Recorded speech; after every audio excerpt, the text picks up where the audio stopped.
Assalamualaikum warahmatullahi wabarakatuh.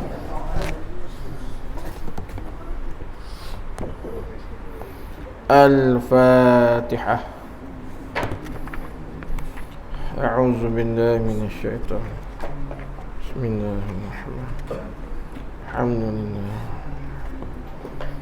Ar-Rahman. Iyyaka na'budu. Ihdinas siratal ladzina ghairil maghdubi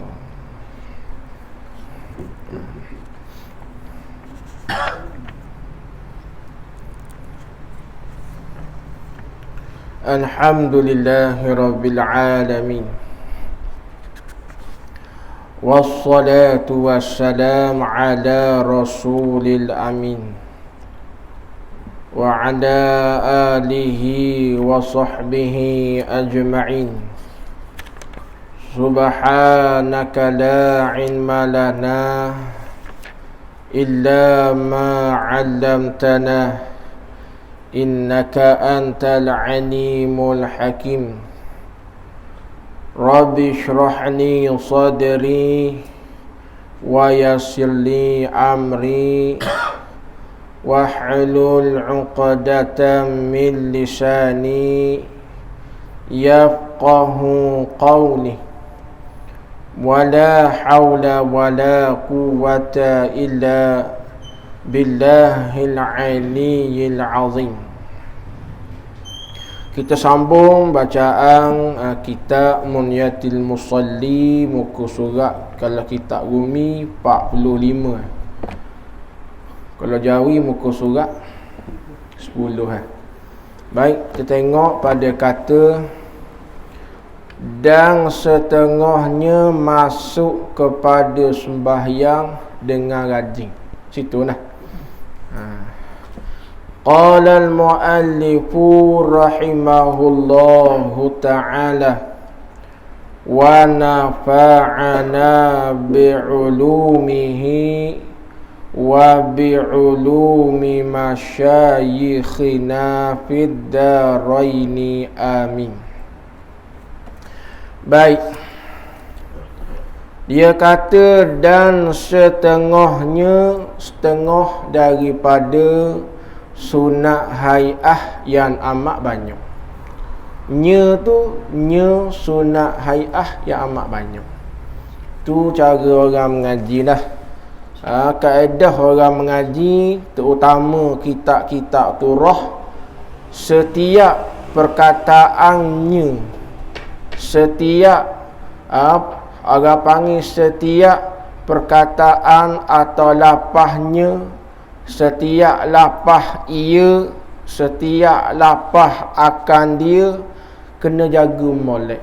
Dia ada dipanggil tepat kembali. Kalau kita baca kitab lama, temu lapahnya, temu lapah ia, temu lapang akan dia, kemudian kita tak tahu kembali kepada siapa, susah nak faham. Sebab tu kena jaga molek. Orang duk menadah kitab lama ni, setengah daripada hak payahnya ialah hak tu, ia, akan dia, demikian itu, iaitu. Tu payah tu. Tidak serupa macam kitab Rumi. Kitab Rumi baca gitu boleh reti dah. Kitab Jawi jangan.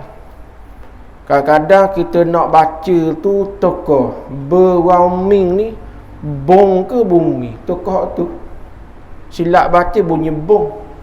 Padahal berwaumi bumi. Oleh kerana dia tak pandai tu gak, ia baca kut dia. Sepatut kena wayak gini, malaikat turun ke bumi, ia baca malaikat turun atas bong. Silap ke macam gitu. Dah berwaumi bong ni wayak, dak berwaumi bumi.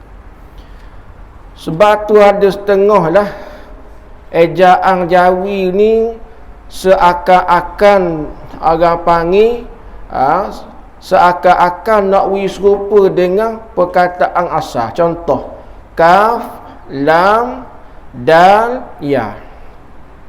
Boleh baca keladi, boleh baca keldai. Ejaan tulis tu. Kaf, lam, dal, ya.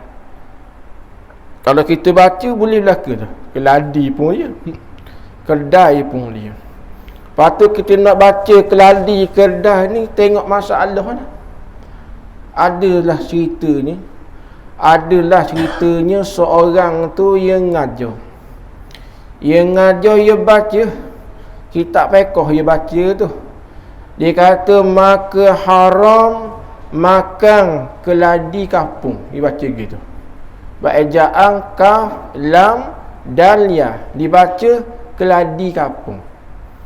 Lepas tu orang pun tanya lah, Ustaz, apa sebab haram makan keladi kampung? Ustaz tu kata, oh haram sebab kalau makan dia jadi gatal lidah. Mereka kuat abang ke. Hak naknya bukan keladi, keldai. Ejaan tulis lah. Nampak tu kata. Dan setengah daripada sunat hai'ah yang amat banyak, setengahnya ia royak masuk kepada sembahyang. Masuk kepada sembahyang ni yakni masuk kepada mengerjakan sembahyang. Masuk kepada mengerjakan sembahyang tu hal keadaan dengan rajin. Hal keadaan dengan rajin. Apa makna rajin? Rajin dengan makna bukan dalam keadaan terpaksa. Sebab apa tu?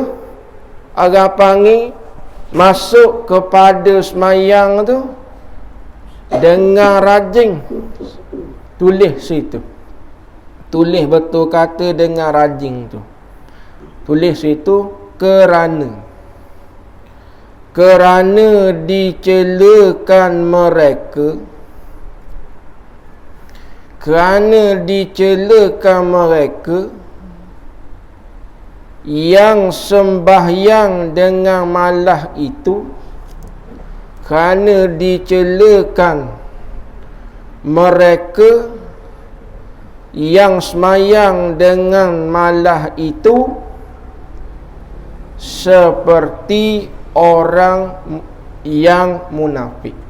Seperti orang yang munafik. Orang yang masuk semayang dalam keadaan malah itu dipanggil setengah daripada sifat orang munafik. Orang munafik ni dimasuk semayang dengan dua keadaan. Dimasuk semayang dengan malah. Yang kedua, dimasuk semayang dalam keadaan riya. Itu sifat orang munafik. Nah, dimasuk semayang, masuklah keadaan malah. Apa malah? Dalam keadaan terpaksa. Dimasuk semayang, masuk dalam keadaan riya. Buat amal nak tunjuk ke orang. Itu sifat orang munafik.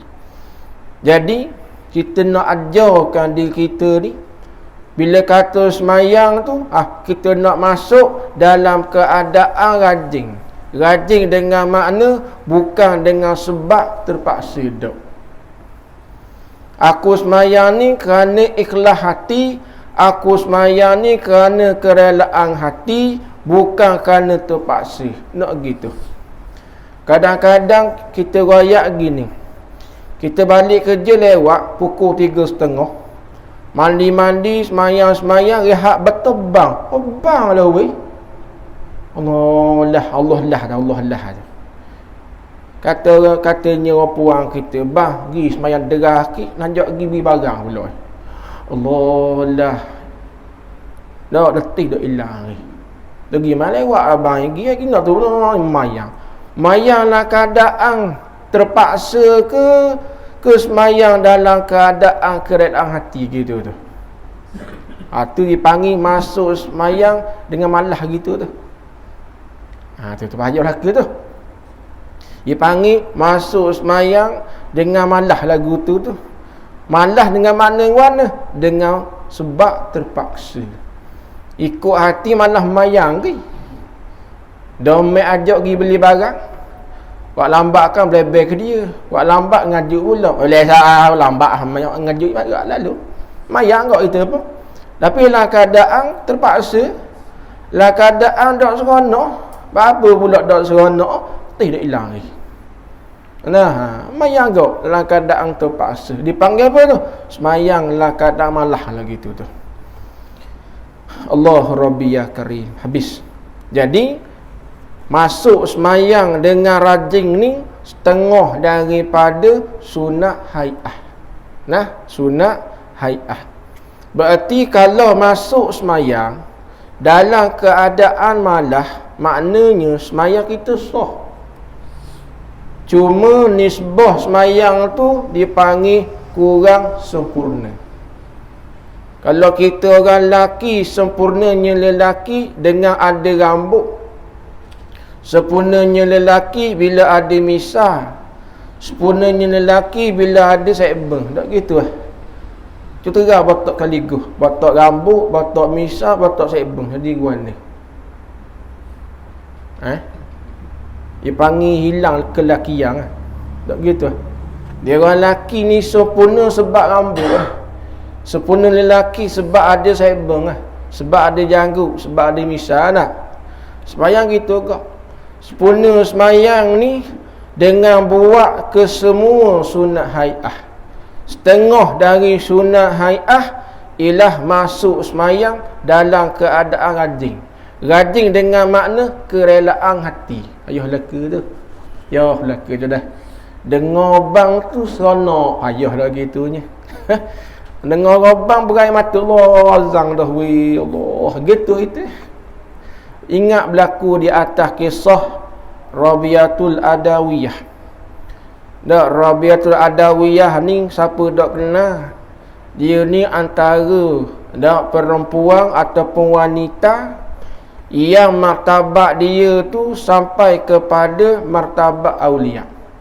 Martabat aulia ni martabat wali. Maka Rabiatul Adawiyah disapa martabat tu. Dia Rabiatul Adawiyah ni pada bulan puasa dia puasa macam biasa. Cuma bila kata orang azan dia menangis kegembiraan. Bukan sebab boleh buka puasa. Bukan sebab tu. Sebab apa nangis kegembiraan? Nangis kegembiraan sebab boleh bercakap dengan Allah Ta'ala. Oh, cara tu. Oh, kita dak Apa kalau pergi buka sedik bukan kata ambuh. Jadi pergi. Contohlah setengah-setengah masjid kan wahma 3 utir dah. Nak 3 utir air minus tegak ada. Mayang garik. Mayang garik tu imam terik suara panjang rasa gua ni. Rasa ledek tu imam saja. Nak terik lepas tu suara panjang pula. Nu duha terik. Oh, tu pula apa weh. Oh, terik wadduha pula. Dia ginilah buka sejid beri masa 15 minit. Masa rabang nak boleh ke qomat tu beri masa 15 minit. Tak gaduh ngak dak. Setengah sejid kok lekat tulah tekok qomat dah. Jadi gilek-gilek dulu nak bah makan tu anggo gilek-gilek lepas 10 minit 15 minit barulah azan. Dia lega sikit. Kalau makan gaduh ni dah sedap dah saya. Dah kira Ramadan ni maklum lah antara makan dengan minum air banyak. Nasi sikit ya. Nah, jadi rajin dengan makna kerelaan hati. Habis itu.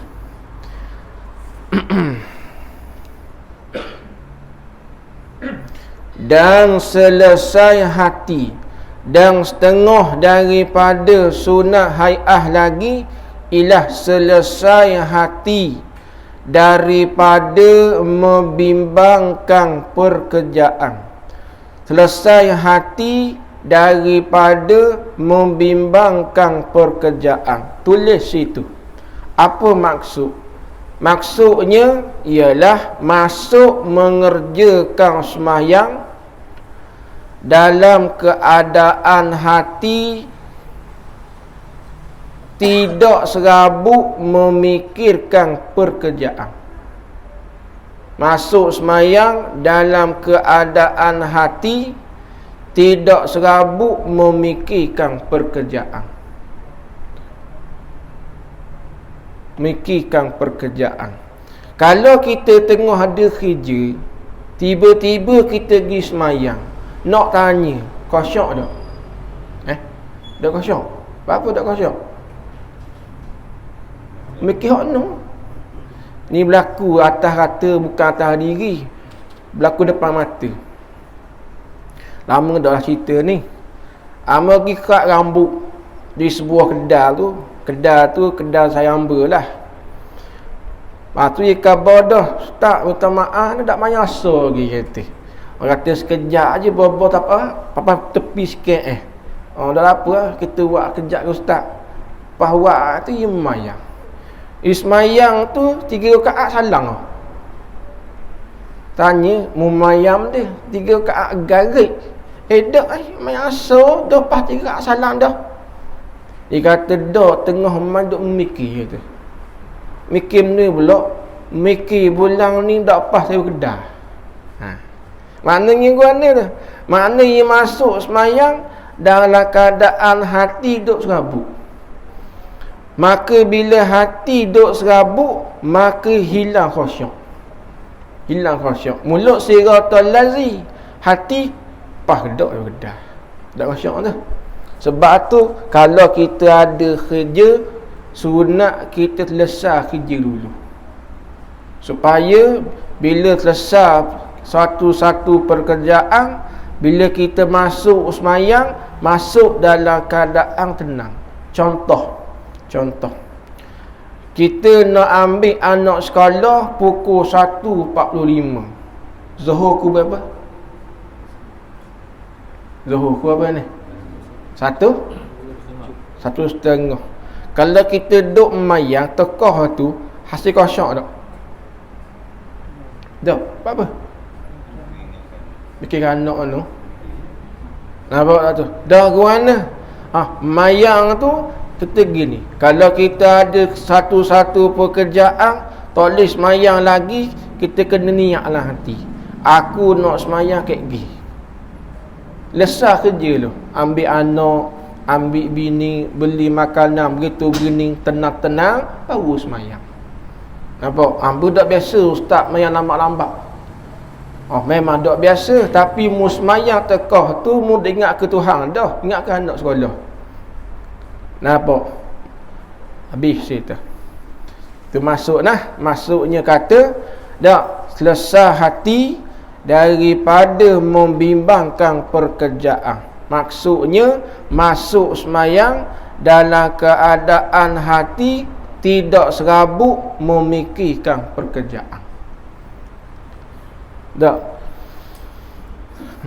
Sama ada pekerjaan tu dunia atau pekerjaan tu akhirat. Contoh, kita tengah duduk nulis apa? Nulis berkaitan dengan agama. Orang tanya kita masalah dan kita tengah sedang menjawab. Tengah-tengah duk menjawab tu, tiba-tiba kita royak mayang dulu. Jawab teka tu tak kosong. Dia akan mikir masalah. Lesah sudah lu. Hajat orang apa orang lesah molek dah. Lesah molek dah apa molek. Bila dah hati tenang dah, settle dah masalah orang, baru semayang. Kalau tak, siapa dipanggil? Kadang-kadang gini, kita baru nak semayang, telefon. Hello ustaz. Ya, guna ada soalan Zai. Soalan ni pula, soalan gitu, soalan gini. Lah, soalan beragama lah. Jadi, guna ustaz, boleh tak jawab? Kata sekejap nak memayang tu. Nak tanya, kalau tu memayang tekah tu kosong tak? Tak kosong? Apa? Mikir jawapan. Pasal pernah buat gitu tu. Dia gini, kalau ada satu-satu persoalan, jawab lesar lu. Lesar lu lah. Sama ada lesar dalam telefon atau lesar ke WhatsApp.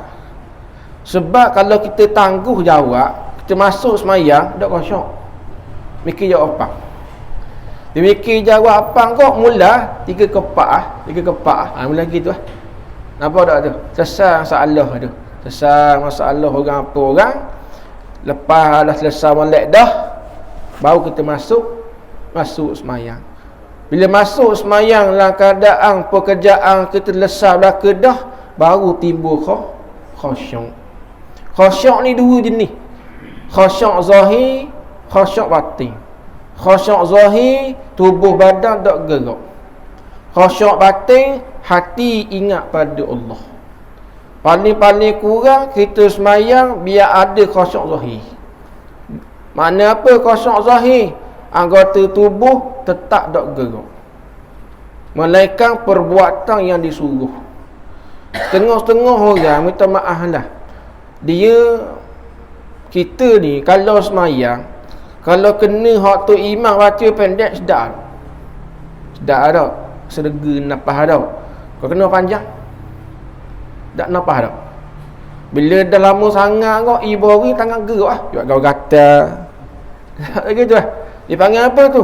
Dipanggil dak khusyuk anggota zahir kita tu. Padahal dak kata benda pun saja, duk kutih rawat, cium. Dak hangguh kerjaan. Jadi gini, nak pesan. Kalaulah kita sembahyang dan kita menjadi imam. Kita menjadi imam tu pada satu masjid yang menjadi tempat tumpuan orang. Macam Masjid An-Naim. Maka bila masjid tersebut masjid tempat tumpuan orang mari semayang, maka makruh kita baca panjang. Nampak tak? Sebab tu kalau menjadi imam, kita jadi imam di surau ke, di masjid ke, tapi surau tu tempat orang tumpang singgah, masjid tumpang singgah mari semayang, kita sebagai imam makruh baca panjang. Sebab apa?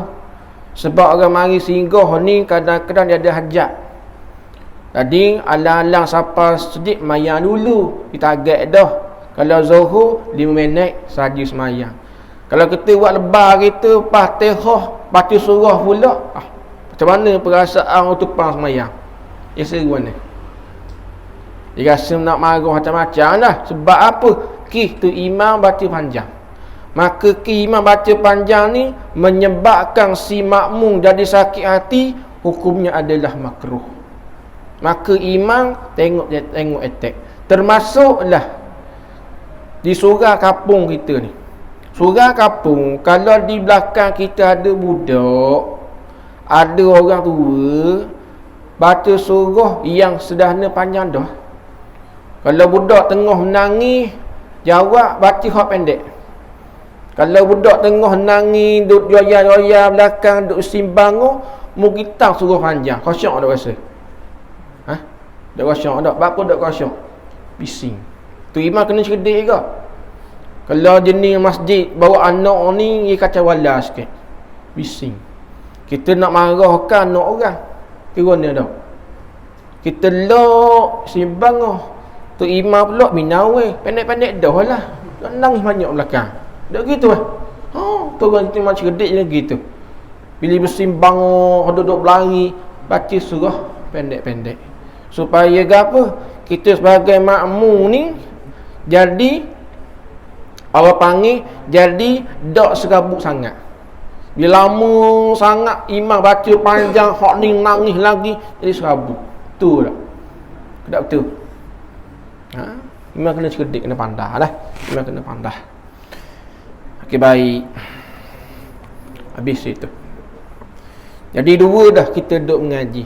Yang pertama tadi, ingat sunat masuk mengerjakan semayang dalam keadaan rajin. Ingatlah sunat masuk semayang dalam keadaan rajin. Rajin dengan makna mana? Dengan makna rela hati. Maka makruh masuk semayang dalam keadaan terpaksa. Makruh, perbuatan itu dok comel. Sebab apa dak comel? Menyerupai sifat orang munafik. Munafik ada dua jenis. Dipanggil munafik i'tiqad, yang kedua munafik akhlak. Munafik i'tiqad ni gini, luaran menzahirkan keislaman, pada hati mensembunyikan kekafiran. Tu hakikat munafik i'tiqad ni kekal dengan ke. Munafik akhlak ni gini, dia bersifat dengan sifat orang munafik. Di Islam tapi perangai cara munafik. Antara Nabi sebut dalam hadis 3 alamat ayatul munafiqi salasun. Tandaan orang munafik 3 perkara. Alamat munafik di sini dengan masuk orang bersifat dengan orang munafik. Nak kenal orang ni perangai bersifat dengan perangai munafik 3 perkara. Yang pertama, bila cakap berlebong. Tu dipanggil apa tu? Bersifat dengan sifat orang munafik. Perangai dia dah. Tak. Bila berjanji mungkiri. Napa? Bila diberi amanah hidup khianat. Ni sifat orang munafik. Dalam semayang pun dia ada juga sifat munafik, iaitu masuk semayang dalam keadaan malah, masuk semayang dalam keadaan riak. Tu sifat munafik dalam semayang. Walaupun kita ni ridak duduk bahu, bapak ridak ni, bapak serebang, masuk dalam keadaan malah, maka kita masuk semayang dalam keadaan ada sifat munafik. Hak ni wak lawa ni, ridak hak lawa Kadang-kadang gini, kita nak ajar diri jadi baik, kita ajar diri pakai ikut sunnah. Biar kita bukan ustaz apa, ajar diri. Sebab bila kita berpakaian gini, bukan nak kita tengok anak orang. Dia pakai gini tu kan tengok orang puang. Tu lah. Dia pakai gini, kita tengok orang puang rasa ruan ni. Tak jadi ya.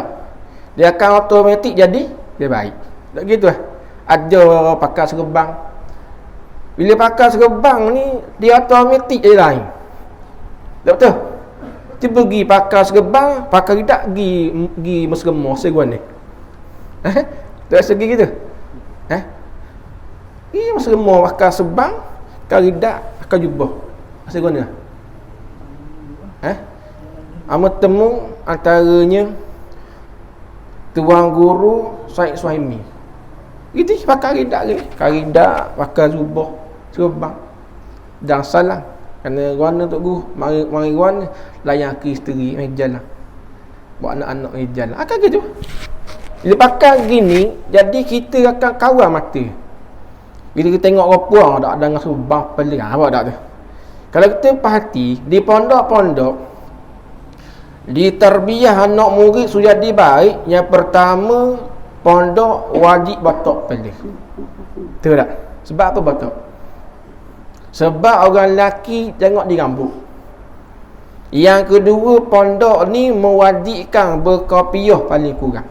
Sebab bila pakai piyah ni, alamat kita ni orang juruh. Biar ada juruh pun. Yang ketiga, Tok Guru mewajibkan ikat serebang. Yang keempat, mewajibkan pakai kain pelekat, haram pakai seluruh. Nak pergi pondok kan dekat ni. Sebab ke apa? Berkain pelekat ni, bila berpakaian kain pelekat, baju Melayu, serebang kepala, pergi mana-mana pun, mata nak dia, tak berani. Kemudian pakai ridak lagi ni, tak berani. Tak, betul tak? Ada nampak budak-budak penomaki akan gini? Ada. Dia akan jadi juru, jadi ajar gitu. Tapi kena jaga hati tak? Jangan kita pakai gini, kita orang molek. Orang tak pakai, aku mak jangan. Lagi jalan pula. Kita niat aku pakai gini, nak ikut sunnah. Nak jaga, nak latih diri aku jadi orang baik. Dan masa sama, hati kita jangan niat berpakaian sebegitu. Nak kata aku ni orang jeruh, orang lebih, orang lain tak pakai. Jangan. Jaga diri molek. Dia degak buah sagangnya dia gak. Bila pakai gini gak berasa warna macam naik-naik dah, naik martabak dia rasa. Jangan gitu. Macam gitu wali je. Jangan. Dia rasa gitu ada kadang. Bila pakai gini jalan tu slow jalan. Jangan. Jaga hati. Sebab tu bila tengok dah kelas-kelas tutup guru antaranya Baba Amiru kenal Baba Amiru. Tengok dia rasa lain macam. Tengok berpakaian akhlak jauh. Rasa tengok dia tu kita rasa ingat ke akhirat. Tak gitu. Kenal Baba Amiru. Hak mari masih toku paluh orang dia. Sekali dengan Said Mati ngah. Baba Amiru tu. Dia muda gitu. Alain ah. Tengok perangai ke mana. Uju Juk mati dah. Hak tu nak gitu. Tengok sejuk dia cakap pun bergaluh, tak ada kata gaduh dak. Tak gitu perangai. Ya ada. Jangan kita berpakaian sebegini, jangan rasa kita lebih. Jangan. Nah, kita pakaian gini ni sebenarnya nak latih hati jadi orang baik. Kerana siapa lagi manusia yang sepatut jadi contoh kalau bukan Nabi. Kalau kita duduk dengan orang yang cerita ke Nabi, sedap dah. Sama telah pun duduk dengan Nabi. Duduk dengan orang kasih ke Nabi, nikmat. Mudah-mudahan akhirat kalau demo dak temu hamba dalam syurga, demo pakat cara dalam neraka. Sebab atas dunia aku pernah duduk sekali ngomong itu. Duduk khas dah ngomong itu ingat molek. Orang yang kasih kerana Allah, berpisah kerana Allah, setengah daripada kumpulan yang dapat naungan arasy Allah. Lebih-lebih lagi ke orang ada keturunan Nabi, darah Nabi, duduk sekali dengan dia pula, ajak kasih Nabi, kita Rasul. Allah lah nikmat. Orang yang berhenti majlis lawak ni, orang ini ada masalah hati, kena pergi berubat hospital. Telah racun oleh hak gini. Kenapa? Orang mari buat majlis lawak, pakat mari. Sebab hati kita hidup dengan selawat. Semakin banyak selawat, maka datanglah rahmat yang banyak daripada Allah. Bila banyak selawat, asbab orang kampung jadi molek. Banyak selawat, asbab kampung jadi rahmat, asbab orang kampung jadi berjuruh. Selawat ni hebat. Sebab tu kita suka kalau ada majlis-majlis selawat gini. Seronok. Kadang-kadang dengan sebab selawat ni dak sedar menangis. Dak sedar kita rasa kasih ke Nabi. Sebab apa? Sebab ucapan selawat itu mendidik hati. Molek. Tapi jangan tekoh selawat dia ngaji nak mari tak jadi kau. Asal selawat kuat, cos tekok selawat.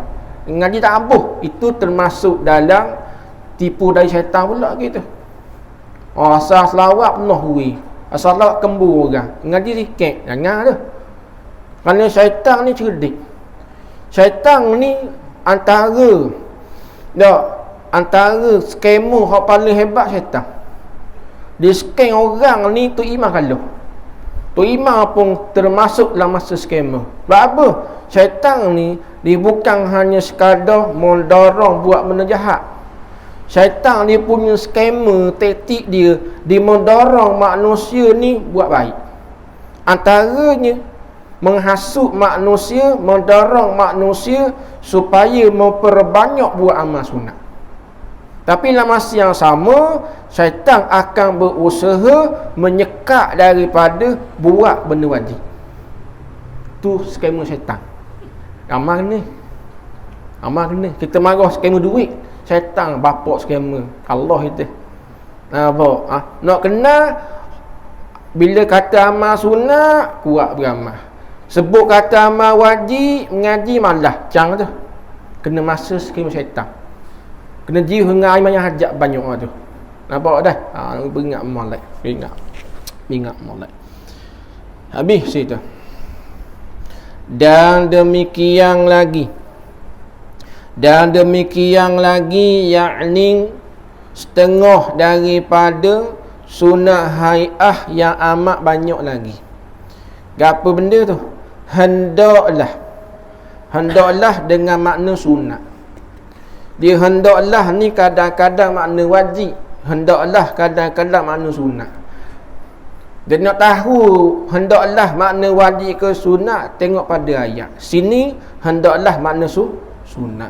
Sunat menghadirkan hati seorang tu akan kebesaran Allah Ta'ala. Ni payah semua hati. Kita nak hadir dalam hati akan kebesaran Allah. Lagu mana nak hadir kebesaran Allah? Dengan cara kita ingat, aku boleh semayang ni pun dengan taufik dan hidayah dari Allah. Nak dah tu. Ayah tu. Aku semayang ni bukan sebab gagah aku. Aku semayang ni bukan dengan sebab gajian aku. Aku boleh semayang ni dengan taufik, dengan hidayah, dengan ihsan daripada Allah. Nak ada hak tu nanti. Kalau kata wajib sunat.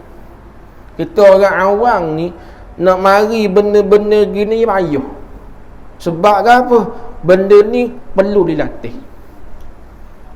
Nak dapat benda yang luar biasa, dia bermula daripada latihan.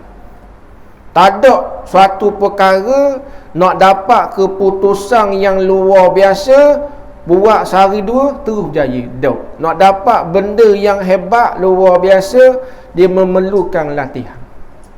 Dan latihan dia memerlukan kepada penat. Penat memerlukan pada sabar. Tengok Usain Bolt. Nak boleh catat rekod 9 saat 100 meter, dia latih sehari apa jam? Liu Chao-wei nak boleh memegang ranking nombor 1 dunia, tengok latihan sehari mana. Dengar latihan Liu Chao-wei, mampu kerah itu. Dia punya latihan je gila-gila. Siapa yang latih? Datuk Misbung Siddiq. Waktu memang legend noh. Siapa latih dengan Datuk Misbung Siddiq, dak mutah bukan dia. Nak wayak mana? Bermula daripada latihan. Latihan memerlukan kepada penat. Penat memerlukan kepada sabar. Bila hadap tiga ni, tengok keputusan. Begitulah nak dapat setara ni. Nak hati tekah semayang tu ada perasaan aku semayang ni dengan taufik dan hidayah pertolongan Allah. Permulaan kena ajar. Bila berdiri tu, hadirkan dululah hati. Aku semayang ni dengan taufik daripada-Mu ya Allah. Ajar gitu. Lama kelamaan bila terbiasa, jadi darah daging. Kena latih. Kenalah latih. Payah belaka ni, barang dalam payah. Barang luar senang. Hak dalam payah. Tekah dah ingat. Tekah kita ingat dah ingat. Habis cerita. Walaupun kata sunat, tetapi nak dapat kesempurnaan, kena ada benda gini. Sebab saya tahu kalau kita perasan, dicakap bab fiqh sikit kitab ni. Dia lebih kepada penekanan sembahyang batin. Sebab tu kata Tok Guru, kitab musalli dia nak hadap musalli sahaja tak cukup. Sebab sikit sangat penekanan bab fiqh. Dia lebih kepada penekanan bab sembahyang batin. Hati. Dan gabung dua. Sembahyang zahir sikit itu. Rukun, syarat, sunat itu Sembahyang batin ditekan banyak. Cakap bab fiqh, bab tasawuf. Fiqh, tasawuf. Ni tasawuf ni. Bila gabung dua ni, baru semayang kita sempurna. Barulah kita rasa semayang tu ada kemanisan. Barulah semayang tu ada kelazatan. Manis, lazat ni bila hati khusyuk ingat Allah Ta'ala. Seumpama lazat sedapnya dapat sembang dengan kasih kita. Betul tak? Sejam rasa tak? Tak rasa? Berapa? Khusyuk. Gitu lah. Dah khusyuk tawaduk lah. Ibu peti tak sedar dah. Nak boleh setara tu senang tak? Ayah leka tu. Ibadat ayah leka tu. Tu bandingan. Bandingan kok cakap lepung super kasih. Tak seperti tu lah. Semayang ni ibarat pertalian kita dengan Allah Ta'ala. Ibarat kita cakap dengan Allah Ta'ala. Telepon kita 2, 4, 3, 4 nombor. Lepas tu, tapi sembang dengan Allah Ta'ala apa jam? Apa jam sembang dengan Allah? Kejap lah. Sembang dengan kasih paling betul. Nampak? Oh, tengok serupa ni lah. Serupa dah Sayyidina Uthman Ibn Affan. Disembang dengan Allah Ta'ala 2 rakaat khatam Quran. Oh, tengok. Oh, tengok. Tu betul. Cakap dengan Allah Ta'ala, kasih dengan Allah Ta'ala. Saya tu. Tengok Nabi SAW cakap dengan Allah Ta'ala serakaat 3 surah. Al-Baqarah, Ali Imran, An-Nisa. Tengok cakap dengan Allah Ta'ala kasih. Tengoklah betul. Kita dengan kasih zaman-zaman hak duk celeng, ingat duk celeng. Oh, kembu duk celeng. Ayat bandar jemaah agak buh. Saya lepung asrama. Tak ingat. Dengar hak kaki. Dengar. Tak. Berasa nyamuk ketik letih. Tak berasa. Sebab apa? Khasyuk. Tak gitu Oh, jangan jangan bayar muka semek. Oh, itulah ibaratnya. Dipanggil menghadirkan hati akan kebesaran Allah. Dia nak boleh secara ni bukan sekadar kita ingat kita semayang ni dengan sebab taufik, dengan sebab hidayah, dengan sebab pertolongan Allah. Bahkan kita nak rasa kebesaran Allah ni antaranya ialah dengan memahamkan bacaan. Bila kita faham bacaan ni, baru kita merasakan kita ni hamba yang berdosa. Sebab apa? Bila kita baca ayat Al-Quran, semuanya nak wayak aku ni orang tak pakar, aku orang berdosa banyak, aku baca tanda aku nak puji kepadamu, harap keampunan. Faham makna, asbab boleh juga dapat hati akan kebesaran Allah Ta'ala. Hati rasa rendah, hati rasa hina, hati rasa bersalah. Sebab apa? Sebab antaranya faham makna. Benda ni kena latih. Latih. Cara latihnya, setiap bacaan dalam semayang, kalau boleh fahamkan makna. Caranya beli buku kedah.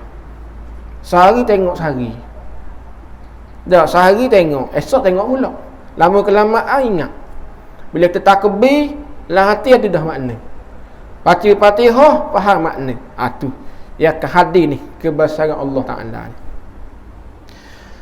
Tuhan yang ia seorang sembah. Tuhan yang ia seorang sembah. Baik. Kita sembahyang ni, sembahyang tu sendiri berasal daripada 2 kalimah. Sembah 1 kalimah, yang 1 kalimah. Sebut kata sembah yang dalam kaedah bahasa Melayu Sanskrit, yang bererti Tuhan. Sembah yang bermaksud sembah Tuhan. Orang yang tidak sembahyang bererti orang itu tidak sembah Tuhan. Maka jenayah paling besar lah jenayah tidak sembah Tuhan. Apa dah? Tu. Habis. Dan dinyatakan khasyuk wallahu subhanahu wa ta'ala a'lam. Kita sambung akan datang insya-Allah.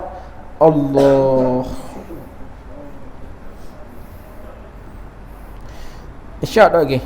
Seminit ke dah? Seminit lagi insya-Allah taala. Ada apa-apa nak tanya tak?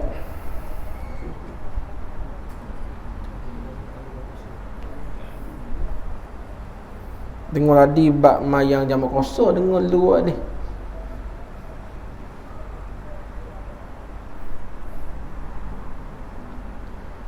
Tak ada nak erti. Contoh. Orang tanya contoh. Contohnya isteri kerja di Johor. Sewa rumah Johor lah di Mersing. Kita ni kerja Terengganu. Kerja Terengganu. Rumah mana rumah? Rumah Terengganu ni lah.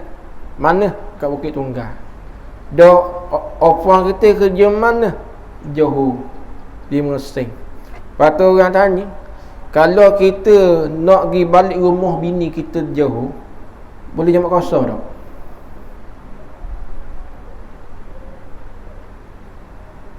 Orang puan duduk jauh, kerja ni no, duduk musim. Kita duduk Terengganu, kita tunggal. Setiap minggu kita pergi kat orang puan kita, Johor musim tu. Soalannya, adakah boleh jamak kosong? Boleh? Boleh? Bukan kira rumah kita sendiri no. Dah lah orang puan tu duduk no, bukan kira rumah kita kat no. Lepas tu boleh jamak kosong lah. Tengok dulu nak pergi berapa hari, tengok dulu Dia gini, di selama mana kita tidak kosak, rumah isteri di Johor di Mesir tu bukan tempat mustautin kita. Tidak kosak sebagai tempat mustautin, bahkan kita anggap itu tempat singgah sementara.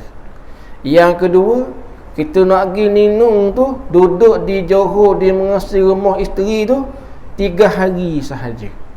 Tidak termasuk hari pergi, hari balik. Hak gitu boleh. Nampak? Tak? Nampak tak je? Guana pula kalau bini ramah. Seorang duduk Kuantan, bini kedua duduk Kuantan, ketiga duduk di Perlis, keempat duduk di Sabah. Balik rumah bini kedua tu boleh jamak kosong. Tak boleh. Kira tempat tinggal kita dah tu. Kau abang ada niat agak tu. Ada niat abang dah. Tak berani tau. Tak berani tau. Dah ustaz berani tau. Tak berani kat aku pun. Ya, nah. Itu contoh dah soalan bab jamak kosong, insya-Allah taala.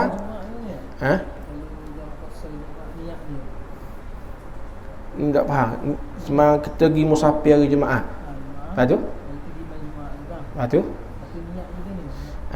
Musafir sebelum subuh ke lepas subuh? Baik.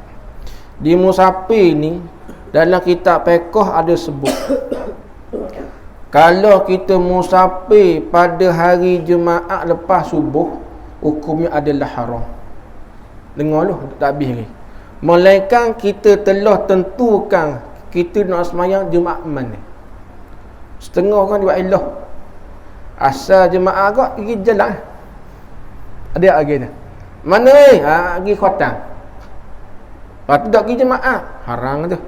Sebab nisbah kenderaan yang boleh kita kawal, wajib kena tentukan di mana tempat Jumaat nak semayang.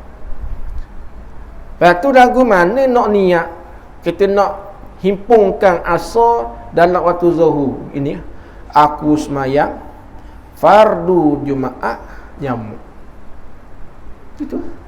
Aku semayang fardu Jumaat makmum jamu. Itu. Jamu boleh niatlah semayang, dalam takbir pun boleh, dalam semayang pun boleh. Dah buat berapa? Buat 2. Mau Jumaat 2. Lepas siap salam tu imam, kita terus berdiri. Jangan duduk dengan orang ramai lah. Orang lain duduk wirid dengan orang ramai kan. Terdiri lalu. Diri aku semayang fardu asar kosong. Mudah. Gitu. Lihat. Masa Arab tidak wajib lah. Tak. Naknya tekah duk takbir ada hak tu. Nampak mudah Mudah dah. Pada kita pergi jalan pula pas ni. Nak rombongan surah, nak sungai buaya, pergi jalan kali, boleh tak? Boleh jalan kali ah. Paling kurang pula serah jadi dah. Dah pula agak dah. Mana kata agak amasyu lah kalau boleh kita jalan dekat-dekat tu. Contoh kita jalan di Kelantan, pergi di tempat suluk Tok Seleho. Nah dari kau bau tanah. Pakai duk rasa belakang kita pergi nah tempat suluk Tok Seleho. Dah kenal? Kena pergi lah. Di kawasan tu, di kawasan perkuburan, jadi tempat suluk Tok Seleho. Nak masuk tu, dia kena buka pintu, turun tangga. Dalam tu ada bentuk liang. Liang duk bagi dalam tu gelap. tu tepak sudut tu leher. Dalam tu tengok mati. Duk bang laliang. Tu kalau tu nak beramah. Tu panggil kena pergi. Kalau tu dalam tu tak ada kata bukan ada kipas gelap. Sebab apa? Dipanggil istilah mati sebelum mati. Boleh rasa belaka boleh ambil pengalaman lah di Kelantan. InsyaAllah pergi zai-zai lain pula. Subhanakallah wa bihamdika asyhadu an la ilaha illa wa nastaghfiruka wa natubu wal 'asri innal insana illa alladhina amanu wa tawassaw bil haqqi wa tawassaw bis sabr. Assalamualaikum warahmatullahi wabarakatuh.